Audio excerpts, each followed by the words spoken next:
Ama fayda ama. Dönerler iki aman fotoğrafı ha. Sarayı ve böyle güzelce bir çeksin.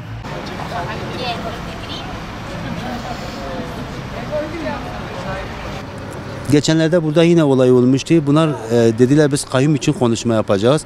Birincisinde Supet'i attılar bize. Polis müdürü dedi sükunetinizi koruyun dedi, ses etmeyin. Biz ses etmedik. İkincisinde polisler burada bizim güvenliğimizi almışlardı. Taş attılar. Taş attılar, polisin sırtına değdi. Polis müdürü yine dedi sükunetinizi koruyun. Üçüncüsünde polis tekrar anons yaptı. İçeri girin, içeride konuşmanızı yapın. Konferans salonlarınız var dedi.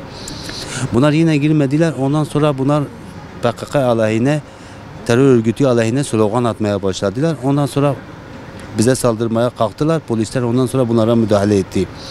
Yani bunların bugün amacı kayyum olsaydı PKK bu terör örgütü aleyhine slogan atmanın anlamı nedir yani? Sözde siz konuşmak için gelmiştiniz. Yani bunların amacı konuşmak değil. Bu HDP'liler, yani bir milletvekili, HDP milletvekili olarak ayıp değil mi? Sen o vatandaşları topluyorsun, getiriyorsun buraya, bize saldırtıyorsun. Sivil vatandaşları Suriye'de Nüseybin'e, Akçakale'ye bomba atıyorlar. O sivil vatandaşlar ölüyorlar. Burada da milletvekili halkı bizim üstümüze kışkırtarak bize saldırtıyorlar. Bunların milletvekilliği nerede kaldı? Bence bir numaralı terörist bu milletvekilleridir. Ben oğluma sesleniyorum. Benim oğlum teslim olsun.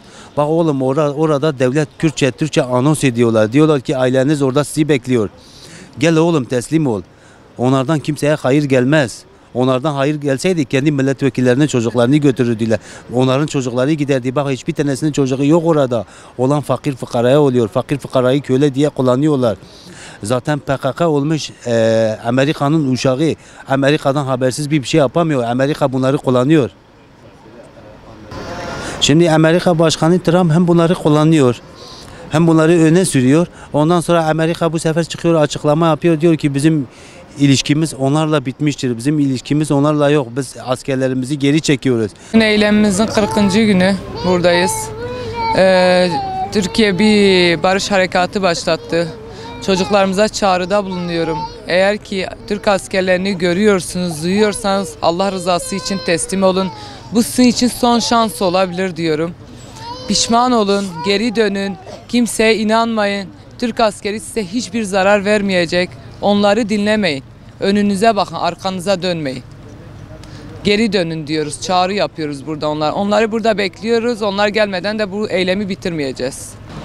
Buan güvenmiş evet askeri mecburiyet savaşı da o teslimi wan be o pişah bunira paşah ne nere güvenmiş wan ne ve xapan ne ve asker kudi teslimi wan ben son şansı ve o verin em tabl biya ve ne livrani ki millet te perişan bu o devjuan berdin o çıkış riyaji tneyek o jedere و دب جوان بردن او نرقا تمیزه و دست بکریه و خاپین هیجی و برنک نکشتنی و عسکر کدی از ویجاش تاد خودم تسلیم عسکر بب دجوارد من دعوا کردی دکنیا و خاپین دبین و بمباد آبیشن وان دارد تشکیوسات تنیه و خاپین و کن توزاخو و برنا ریا کشتنی از بیانی کی و ناب خوب کشتنی و معظم دکن از ویجا اشتراد بیجم بوان گویمش نبه ولما بنرى ام بريشان بونه حق ملت وكتب لبان درانه وان قويمش نبتا عسكر كل كدي تسليم عسكر ببه سون شانسي تأبه وش بياج بيشتر شانس تشانسي جي اندي كاس ناده و أبه تسليمي دولتي ببه ورا ام لهي بيرتن